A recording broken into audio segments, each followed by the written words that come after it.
binikmatihi tatimmu sholihat wa binikmatihi al-islam wal iman.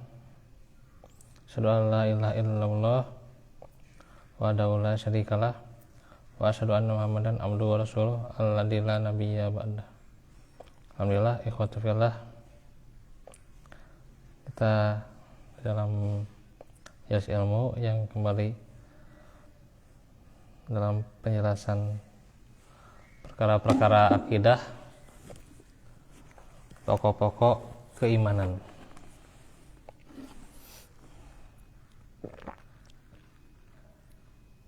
Kita akan lanjut bagaimana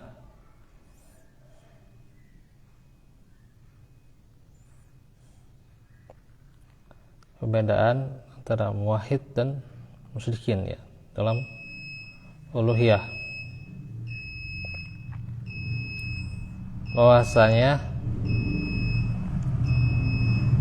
pengambilan Tuhan-Tuhan yang dilakukan orang-orang musyrik telah dibantah oleh Allah dengan dua dalil.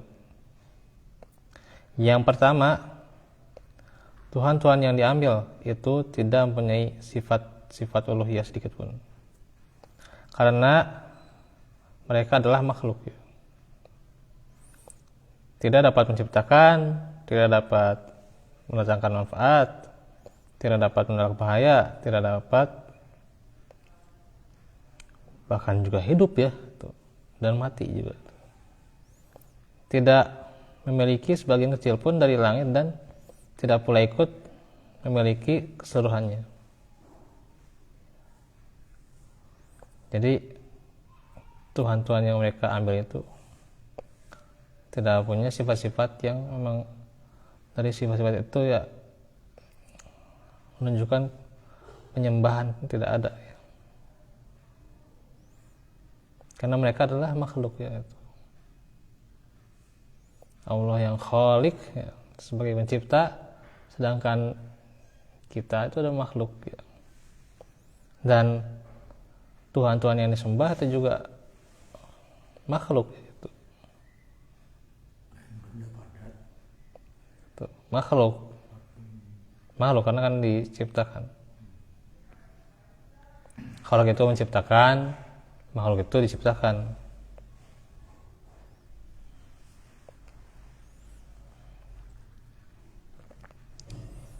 Bahkan makhluk itu tidak bisa memberikan manfaat atau bahaya juga tidak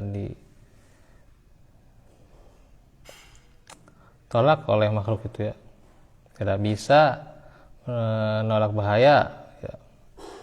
Bahkan dia tidak hidup, tidak mati ya malah itu.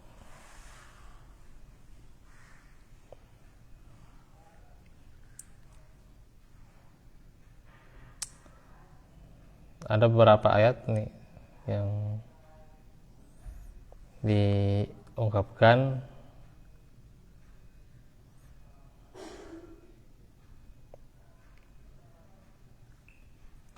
di surah Al-Furqan ayat 3 ya.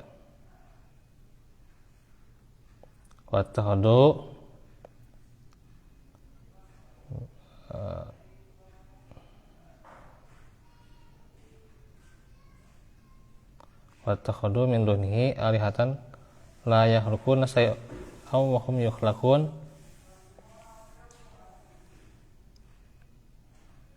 wa la yamlikuna li anfusihim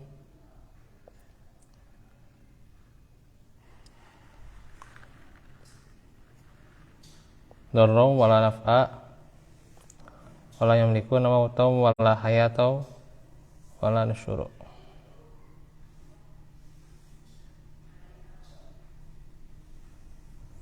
Mereka mengambil Tuhan-Tuhan selain daripadanya untuk disembah, yang Tuhan-Tuhan itu tidak menciptakan apapun. Bahkan mereka sendiri diciptakan dan tidak kuasa untuk menolak sesuatu mudarat dari dirinya dan tidak pula mengambil suatu manfaat pun, dan tidak kuasa mematikan, menghidupkan, dan tidak bisa juga membangkitkan.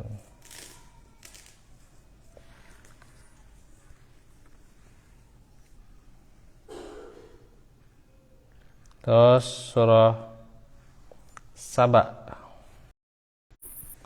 ayat 22 sampai 23. Surah ke-34 ya.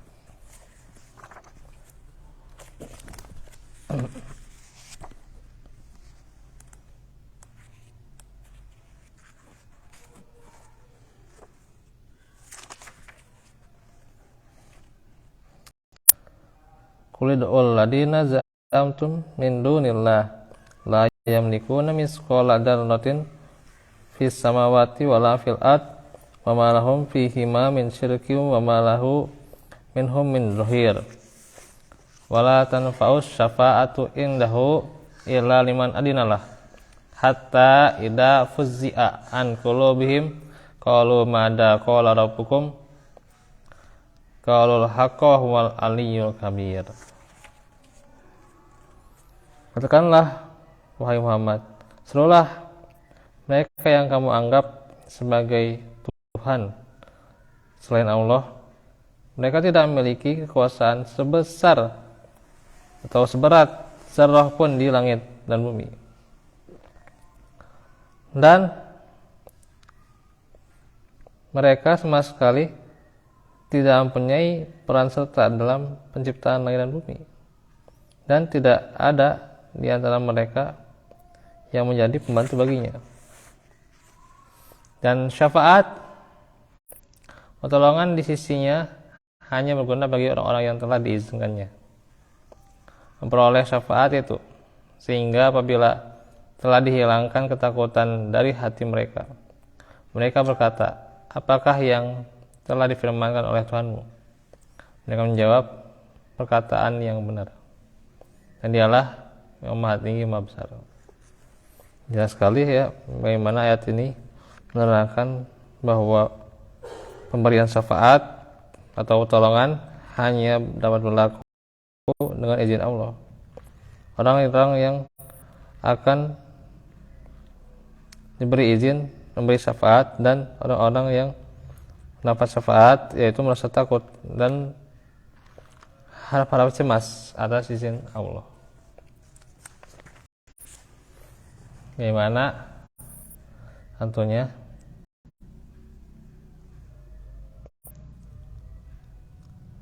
mereka yang diizinkan dapat syafaat ya. Duduk. Ketekan. Sebentar ya.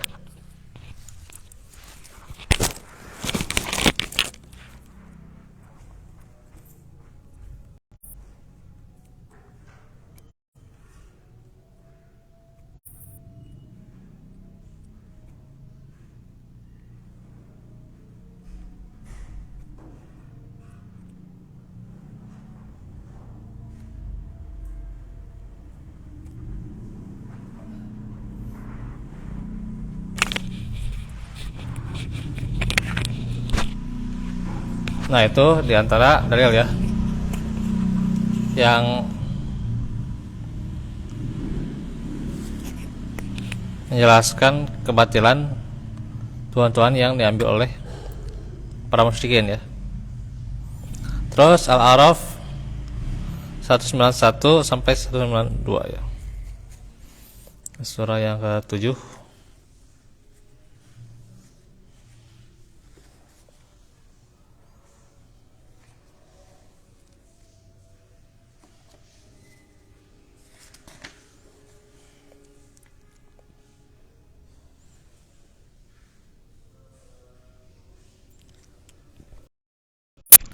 Ayusrikuna mala yakhluqu syai'an wa hum yukhlaqun wala yastati'una lahum nasrun wala anfusahum yansurun.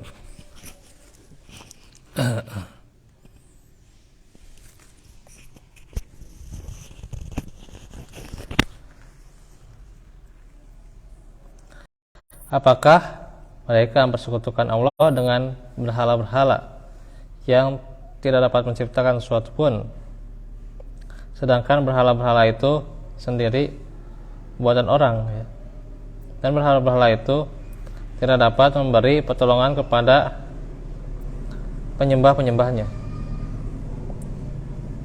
dan kepada dirinya sendiri pun berhala-berhala itu tidak dapat memberi pertolongan.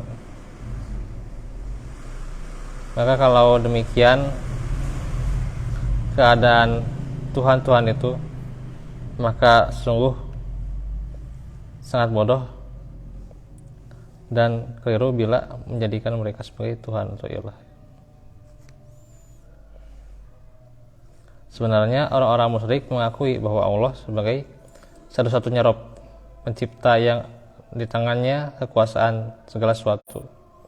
Mereka juga mengakui bahwa hanya Dialah yang dapat melindungi dan tidak ada yang dapat memberi perlindungan selainnya. Ini mengharuskan pengesaan uluhiyah penghambaan, seperti mereka mengesahkan rububiyah ketuhanan Allah. Sedangkan demikian orang-orang musyrik hanyalah pada rububiyah saja, tidak pada uluhiyah ya. Nah inilah bagaimana di sini jelaskan karakteristik antara tauhid dan juga kesyirikan agar kita juga mengenal sudut-sudut kesyirikan ya.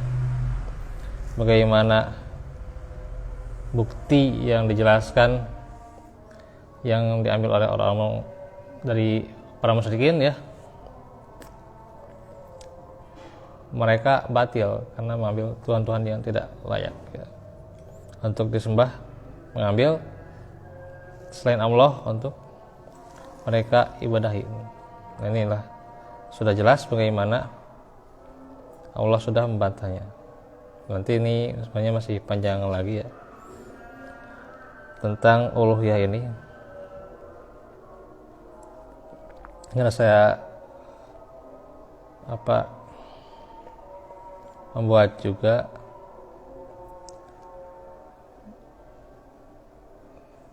dari beberapa judul untuk uluhiyah ya, seperti nanti ada kewajiban tauhid uluhiyah dan ancaman jika meninggalkannya ya. Nanti itu ada pembahasannya ya. Yang saja dahulu, walafikum walafiminkum Rabbana atina min ladunka rahmah wa hab lana min ladunka Rabbana atina fid dunya hasanah wa fil akhirati hasanah wa qina adzabannar Rabbana hab lana min azwajina wa dzurriyyatina qurrata a'yun waj'alna lil muttaqina imama. Subhanallah. Astaghfiruka wa atubu ilaik. Alhamdulillahil alamin. Assalamualaikum warahmatullahi wabarakatuh.